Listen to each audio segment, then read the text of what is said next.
Good morning and welcome to forly. সকলকে স্বাগত জানাচ্ছি আজকের ব্লগে।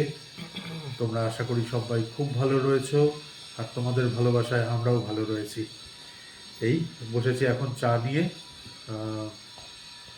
ভোরবেলায় উঠেছিলাম, মানে ভোরবেলায় উঠে ওই তিনজনেই উঠেছি হ্যাঁ একসাথে। লাস্ট প্রহরের যে জল ঢালা সেটা ঢেলেছি। ঢেলে তারপরে বেবো আর শর্মিষ্ঠা কিছুক্ষণ শুয়েছিল, আর ডাকিনি, সেই জন্যে বেবোকে আজকে আর স্কুলে পাঠাইনি। এমনিতেও আজকে স্কুলে বিশেষ কিছু হচ্ছেও না, মানে আজকে কেন, এই এখন সপ্তাহটাই এই কিছু হচ্ছে উইকেই না। কিছু হচ্ছে না। আর যা শুরু হবে আসছে মাস থেকে শুরু হবে। তো সেই জন্যই বললাম যে কালকে অনেক স্ট্রেস গেছে, আহ, আজকে বাড়িতে থেকে রেস্ট নিক। গুড মর্নিং আমার তরফ থেকেও সকলকে গুড মর্নিং। আর আর কি, কালকে সাবু ভিজিয়েছিলাম, সাবুটা খাওয়া হয়নি। তো আমি ভেবেছিলাম ওরা যদি দুপুরবেলা খায়, তো সৌরভ তো খায়নি কালকে, বেবও খায়নি, আমি তো খাই নাই, সেই জন্য ওটা রয়েছে। এখন ব্রেকফাস্টে ওটাই মাখবো। ইউটিলাইজ হবে এখন, দারুণ লাগে কিন্তু। আর আর না না, সাবু মাখা তুমি এমনি দিনে খাবে একরকম লাগবে, পুজোর সময় শিবরাত্রি, শ্রাবণ মাস এই সব টাইমে খাবে দেখবে যে ওর টেস্ট আরো যেন বেড়ে যায়। জানি না কি লজিকের পেছনে, কিন্তু আমার মনে হয় এটা। আমাদের কলকাতায় যেরকম, মানে আমার বাড়িতে দেখতাম ওই লেবু পাতা দিত, আহ লেবু দারুণ। দিয়ে মাখতো, আমাদের বাড়িতে হবেই। কারণ তখন কি মেখে রেখে দিত, সন্ধেবেলায় কোথাও একটা জল ঢেলে, মন্দিরে জল ঢেলে এসে ওটা খেয়ে তারপর রাত্রে লুচি টুচি খেতাম।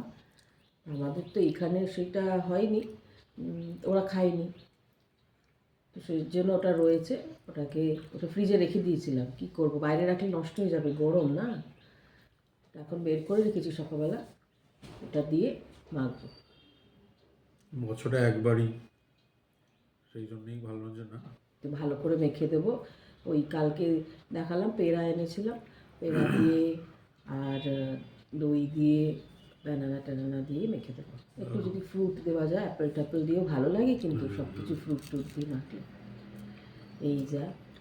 কালকে যারা যারা পুজো করেছে, আশা করি তোমাদের পুজো খুব ভালো হয়েছে। প্রিয়াঙ্কা তো বললো খুব ব্যস্ত পুজোর জন্যে। আর রূপাদি, তোমার কিন্তু প্রত্যেকটা কমেন্টে হ্যাঁ, রিপ্লাই করি, তুমি একটু গিয়ে চেক করো। শুধু তোমার বলছি না, সবার সবার, যে কেউ আমাদের কমেন্ট করে। হ্যাঁ, তুমি এই জন্য কমেন্ট করছো না বলে আমি ভাবলাম কি হলো। আমরা কিন্তু একটু যে যে কমেন্ট করে এবং যেগুলো আমাদের কাছে আসে, তোমরা কমেন্ট করছো যেটাতে, একবার গিয়ে দেখো ওই কোনো একটা ভিডিওতে গিয়ে চেক করো যে যে কমেন্ট করেছো যে আমরা রিপ্লাই দিয়েছি কিনা। ওখানে নিচে রিপ্লাই বলে লেখাই আসে, আমরা সবাইকে রিপ্লাই করি, যে যে কমেন্ট করে, সবাইকে। ওইটা শুরু থেকে মেনটেন রেখেছি এখনো অবধি। কালকে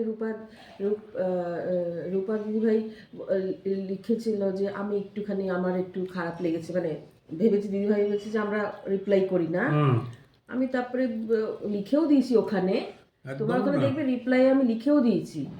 আর একেবারেই না, বরঞ্চ তুমি করছো না বলে আমরা ভাবলাম কি হলো, চিন্তায় ছিলাম। চিন্তায় ছিলাম। কারণ তোমার আবার অপারেশন আছে সেটাও জানি। তোমাকে যে বললাম তোমার অপারেশন হবে, আমরা যাব, আমরা থাকবো পাশে, তোমার ভয়ের কিচ্ছু নেই। তুমি শুধু জানাবে কোথায় হচ্ছে, কবে কোথায়। কবে কোথায়, আমি আর সৌরভ নিশ্চয়ই যাব। তুমি দেখো, তুমি ব্যাঙ্গালোরে আসছো অপারেশন করতে, আমরা যাব না? নিশ্চয়ই যাব। তুমি শুধু বলো কবে হবে আর কোথায়, কোন টাইমটাতে আর কোথায়, তাই না? আমি আর সৌরভ অতি অবশ্যই যাব। তুমি একদম ভয় পাবে না, সব ঠিকঠাক হয়ে খুব ভালোভাবে সব হয়ে যাবে, দেখবে। তারপর তুমি সুস্থ হয়ে তুমি আমার বাড়িতেও আসবে ছেলের সাথে, সেটা আমরা ক্যাপচারও করব, বলো। ভয় পাবে না, সব ঠিক হয়ে যাবে। ভয় তো লাগেই 100 বার, ভয় পাবে না। তো এখানকার চিকিৎসা ব্যবস্থা তো হ্যাঁ, ভালো, খুব ভালো গো। ডাক্তারদের ওপর চোখ বন্ধ করে ভরসা রাখা যায়। তুমি যখন এখানে করাচ্ছ নিশ্চয়ই ভালো জায়গাতেই করাচ্ছ। 100 বার। আর আমি ঠিক জানি না কোথায় করাচ্ছ, মণিপালে না অ্যাপোলোতে না কোথায়, নাকি না নারায়ণাতে, নারায়ণও রয়েছে। নারায়ণাতে করাচ্ছ। যেখানেই করাও, কোথায় করাচ্ছ, কোন টাইমে অপারেশনের এই সব আমাদেরকে একটুখানি কাইন্ডলি জানিয়ে দেবে। হ্যাঁ, ছেলেকে বলবে না হয় জানিয়ে দিতে, আমরা যাব। ছেলেকে বলবে ওর নাম্বারটা আমাদেরকে ইনবক্স করতে, তাহলে আমি যোগাযোগ করে নেবো ওর সাথে, যোগাযোগ করে আমরা দেখা করতে যাব তোমার সাথে। আজকে লাঞ্চে পানিরের তরকারি করব, দেবু বললো পানির খাবে, আর আলু বরবটি ভাজি। তো আলু বরবটি ভাজি করব আর পানির করব, ব্যাস। কারণ কাল অবধি নিরামিষ। আমি এসব রিলিজিয়াস পারপাসে নিরামিষ খেতে আমার কোনো আপত্তি নেই।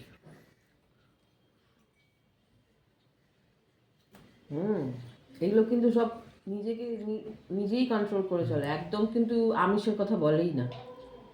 এটা তো একদিন দুদিন না হয়, মানে এই সপ্তাহটা হচ্ছে সোম মঙ্গল বুধ বৃহস্পতি শুক্র 5 দিন, আর শ্রাবণ আসলটা মাসে শুরু তো হবে শ্রাবণ মাস, 1 মাস, কখনো বলে না। তখন আমিষ তো, ভেজ এই নন ভেজ তো ছেড়েই দাও, বাড়িতে পেঁয়াজ রসুন পর্যন্ত আসে না আমাদের। সব রান্না পেঁয়াজ রসুন ছাড়াই করি।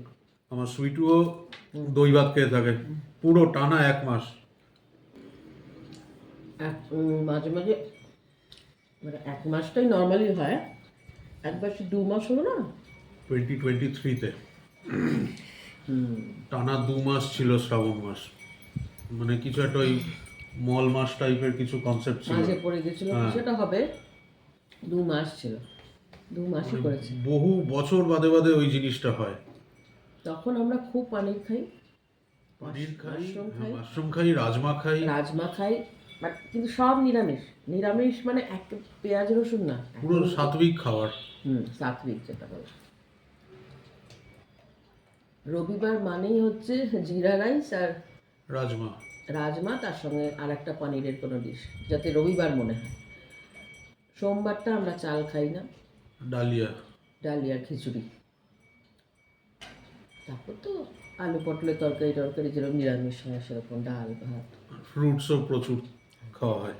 ফ্রুটসের মধ্যে তরমুজটা বেশি খাওয়া হয়, তাই না? তরমুজটা কাটতে হবে, কালকে ঠাকুরকে দেওয়া হয়েছে। তোমরা কারা কারা কালকে সাবু মাখা খেয়েছো অলরেডি? সবাই খেয়েছো বলো? ওইটা একটা কম্পালসারি খাবার শিবরাত্রিতে। আমি চিনি দিই না, এমনি যা মিষ্টি দই দিই, আর একটা দুটো সন্দেশ দেবো, ওতেই মিষ্টি হয়ে যায় বলো। হেভি লাগে খেতে। সত্যি ভালো লাগে, পেট ঠান্ডা হয়, এই জন্যই তো খায়। ওই এখানে তো আর ওইটা পাই না, কি যেন বলে, বেলের শরবত। পাকা বেল কালকে মানে খোঁজ করা হয়েছিল কিন্তু পেলাম না। কদবেল দিয়ে দিচ্ছে জানো, ব্লিঙ্কিটে কদবেল দিচ্ছে বেলের জায়গায়, আশ্চর্য। লেখা রয়েছে উড অ্যাপেল বলে। দুটোকেই উড অ্যাপেল বলে। হ্যাঁ, দুটোকেই উড অ্যাপেল বলে পাকা বেলের জায়গায় কদবেল ধরিয়ে দিচ্ছে। বেলের ছবি দিয়েছে, বেলের ছবিটা দিয়ে লিখেছে অর বলে কদবেল। আমি বললাম কদবেলটাই দেবে, বেল কোথায় পাবে এখানে? এখানে কদবেল খুব খায়, দেখেছি। নিয়ে আসবো, মাখবে একদিন ভালো করে। খাও নাকি তুমি? হ্যাঁ, আমি ভীষণ খাই, কিন্তু বিয়ের পরে সেরকমভাবে খাইনি। কলকাতায় যখন ছিলাম তখন খেয়েছি, তার কারণ আমার জামাইবাবু এগুলো খেতে খুব ভালোবাসে, দিদি অতটাও না খায়, অতটাও না। সেই বাজার থেকে নিয়ে এসে দিদি মেখে আর ওটাকে রোদে রেখেছিল, একটু মজে যায় না। তারপর দিদির বাড়িতে গেছিলাম, নাকি দিদি আমার বাড়িতে এসেছিলো, তখন নিয়ে এসেছিলো, বলো খেয়ে দেখ বোন, দারুণ লাগে। আমি বিয়ের আগে প্রচুর খেয়েছি।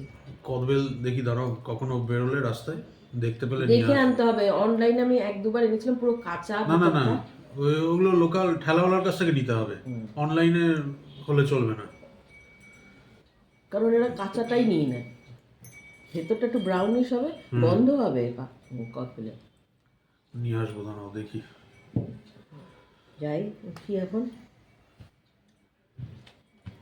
ক্লাস 10-এর এবারে ম্যাথস, সেই জন্য তাদের এখন ডেইলি ক্লাস হবে। সাবু মেখে নিয়েছি যেখানে এটার ভিতরে ব্যানানা, দই, একটা সন্দেশ, একটু অ্যাপেল, এগুলো সব কেটে দিয়েছি। আর একটুখানি আঙ্গুরও কেটে নিলাম, সেটাও মিক্স করে দিলাম।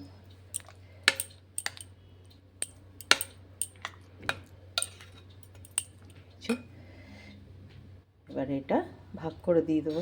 সৌরভকে দিয়ে দিয়েছি। ব্যাপক হয়েছে।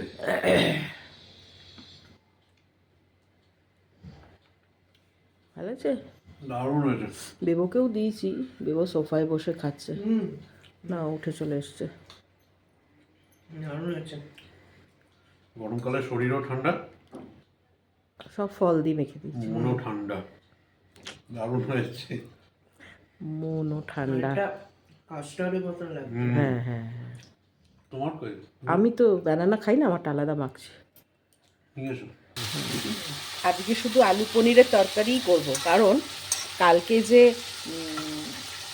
লুচি দিয়ে খাওয়ার তরকারিটা করেছিলাম ওটা অনেকটা রয়ে গেছে, সেই জন্যে আর ওটা ওয়েস্ট হবে না, মানে রেখে রেখে আবার সে কাল খেতে হবে বাকি। তা আজকে ওটা দিয়ে একটু ভাতও খাওয়া যাবে, ঝাল ঝালই তো করেছিলাম, ওইটা খেয়ে নেবো ভাত দিয়ে। আর তার সঙ্গে আলু পনিরের তরকারি, পনিরটা একটু হালকা ভেজেও রেখেছি এখানে। এর মধ্যে কিছু পেস্ট করে দেবো না, এখানে টমেটো একদম চপ করে রেখে দিয়েছি। এই দেবো, কাঁচা লঙ্কা দেবো, এই যে কতগুলো ফাটিয়ে দিয়ে দেবো, আর হলুদ গুঁড়ো, জিরে গুঁড়ো, লঙ্কা গুঁড়ো, ব্যাস। এটা একটু হালকা ভাজা হোক, তারপরে টমেটোটা দেবো।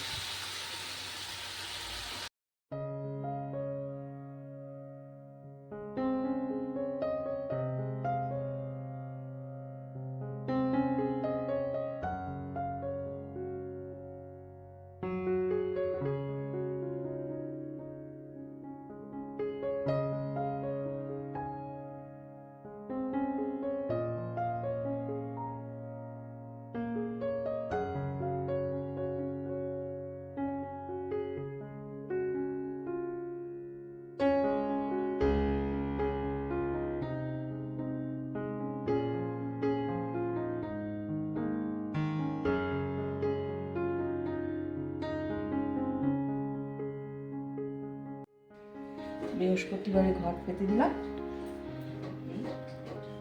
পুজো বেবই দিয়েছে, ঘট আমি বাঁধলাম। মানে বাদ বাকি ঠাকুরকে প্রসাদ দেওয়া, ফুল দিয়ে সাজানো, এগুলো বেবই করেছে।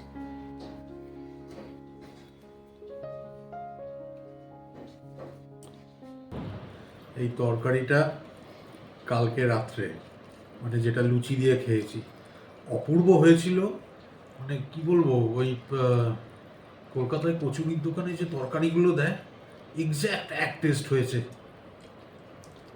কালকে সারাদিন উপোস থেকে রাত্রিবেলা আর বেশি লুচি খেতেও পারিনি, সেই জন্য তরকারিটা রয়ে গেছে।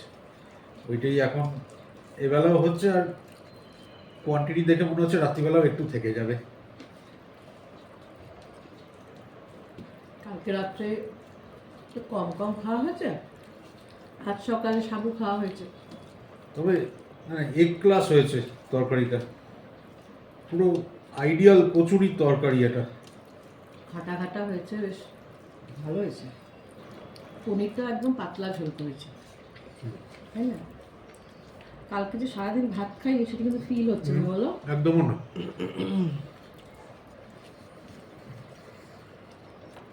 কোনো দিক থেকেই ডাক্তার কোনো অসুবিধা হবে না। আর কালকে একটা এই ওটা অবশ্য সবসময় এই হয় আমাদের, একটু জল তেষ্টাও পাইনি। একদমও না, কোনো কিছুই মানে ফিলই করিনি কালকে। বা সারাদিন পরে যে রাত্রি লুচিটা খেলাম, তাতে কোনো অসুবিধা নেই, বলো? অত ঠাকুরের আশীর্বাদ। 100 না, আমাদের এত ফ্যাট তো সেই জন্যে একদিন না খেলে কিছু অসুবিধা নেই, ওটা অ্যাডজাস্ট করে দেয়, অক্সিডাইজ হয়ে যাচ্ছে। অক্সিডাইজ হচ্ছে, এনার্জি এমনি পেয়ে যাচ্ছে। যাই হোক, আমার খাওয়া শেষ, আমি অল্প একটুই নিয়েছিলাম। এবার সব ওদের খাওয়া হলে বাসন টাসনগুলো ধুয়ে একটু বসবো, তাও পড়তে আসবে। এখন তো সব রিভিশন, সবার ফাইনাল এক্সাম স্টার্ট হয়ে গেছে। এখন শুধু সাবজেক্ট ওয়াইজ যেরকম যেরকম পরীক্ষা থাকবে, মানে আমার সাবজেক্ট ওরকম সবার আলাদা আলাদা রুটিন করে দিয়েছি, কবে কে কে আসবে। তো ওই আসবে, একটা রিভিশন টেস্ট মতো নেব, চলে যাবে সবারই, 10-এরও বাদ বাকি সব ক্লাসের। ব্লগটাকে আজকে এখানেই এন্ড করছি। আর বেশ খানিকটাই রাত্রির হয়ে গেছে, কারণ তিনজনেই ঘুমিয়ে পড়েছিলাম।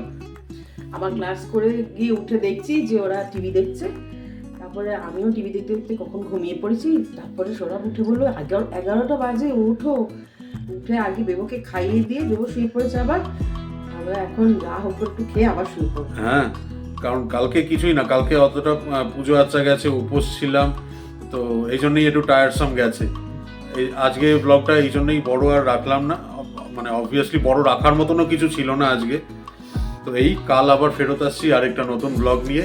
সবাই খুব ভালো থেকো, সুস্থ থেকো। আর তোমাদেরকে অসংখ্য ধন্যবাদ যারা যারা আমাদেরকে কমেন্টের মাধ্যমে জানিয়েছো যে আমাদের বাড়ির শিবরাত্রি পুজো তোমাদের খুব ভালো লেগেছে। আমাকেও খুব ভালো লাগছিল যারা যারা বলেছো তাদেরকে।